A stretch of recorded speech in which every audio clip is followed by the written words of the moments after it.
কোন উপদেষ্টা জুলাই গাদ্দার তার নাম প্রকাশ করেন। এখন কি তাহলে আপনার কথা শুনছে না, আপনার নির্দেশনা মানছে না? এই উপদেষ্টাদের সন্তানরা বিদেশে পড়াশোনা করে, তারা কেউ রক্ত দেয়নি, সংগ্রাম করে নাই, রাজপথে নামে নাই, ওরা গণঅভ্যুত্থানের কি বোঝে? কিন্তু আমরা কিন্তু রাজপথ ছাড়ি নাই, আমরা রাজপথ দখলে রেখেছিলাম। সাংবাদিক ভাইয়েরা আমাদের সাথে ছিলেন। দখলদারিত্ব চলছে, এখনো পর্যন্ত অরাজকতা চলছে, ভয় চলছে, গ্রামগঞ্জে আরো বেশি এই ধরনের সমস্যাগুলো লক্ষ্য করা যাচ্ছে। তো এইভাবে তো আসলে একটি দেশের পরিবর্তন হয় না। পরিবর্তনের জন্য এত মানুষ জীবন দিল, রক্ত দিল, সেই পরিবর্তন কি আদৌ হয়েছে? তাহলে প্রায় 2000 মানুষ শহীদ হলো, রক্ত দিল, 30,000 আহত যোদ্ধা,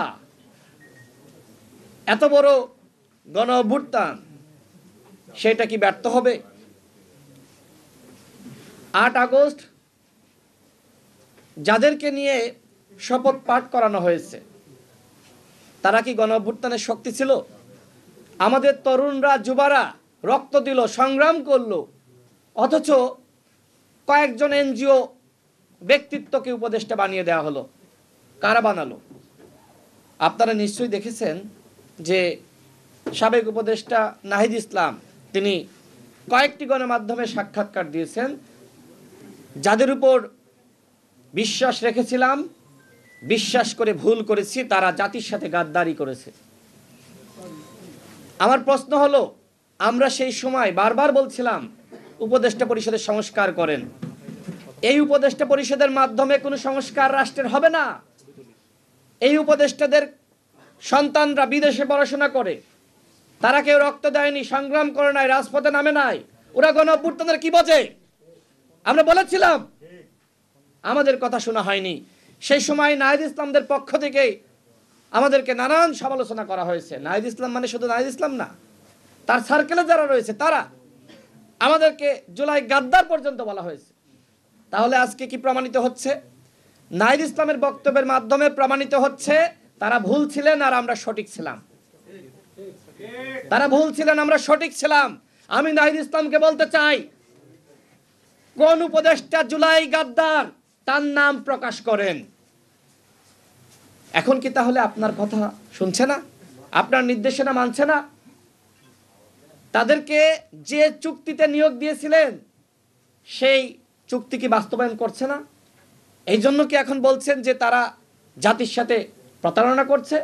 কিন্তু আমরা যখন সংস্কারের কথা বলেছিলাম, তখন কেন সংস্কার করলেন না?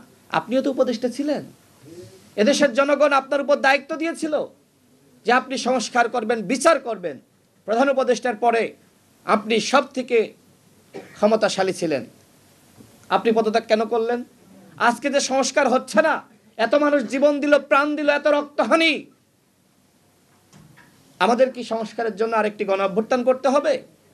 তাহলে কি এদেশের মানুষ 10 বছর 15 বছর পর পর শুধু জীবনই দান করে যাবে? যারা গণঅভ্যুত্থানে অংশ নেয়নি, দেখেন যে তারা তাদের দৌরাত্ম্য দেখেন। আমরা যারা এই পল্টনে আমরা একসাথে সংগ্রাম করেছি, গণতন্ত্র মঞ্চের দলগুলো, গণ অধিকার পরিষদ, এবি পার্টি, আমরা হয়তো এত বড় দল না, কিন্তু আমাদের সংগ্রামটা এত ছোট না। যখন বড় দলগুলো গুম, খুন, নির্যাতন, নিপীড়নের কারণে যখন রাজপথে নামতে পারেনি, হ্যাঁ আমরা স্বীকার করি যে তাদের অসংখ্য নেতৃবৃন্দকে ক্রসফায়ার দিয়ে হত্যা করা হয়েছে, গুম করা হয়েছে, তাদের নিপীড়ন করা হয়েছে, মামলা হামলায় তারা জর্জরিত।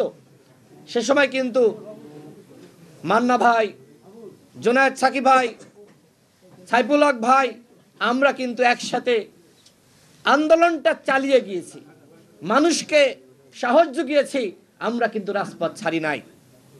2023 সালের 28 অক্টোবর আপনারা দেখেছেন কিভাবে সেই বিএনপির বৃহৎ সমাবেশ পণ্ড করে দেওয়া হয়। মতিঝিলে জামাত নেমেছিল, তারাও চলে যায়, কিন্তু আমরা কিন্তু রাজপথ ছাড়ি নাই, আমরা রাজপথ দখলে রেখেছিলাম। সাংবাদিক ভাইয়েরা আমাদের সাথে ছিলেন।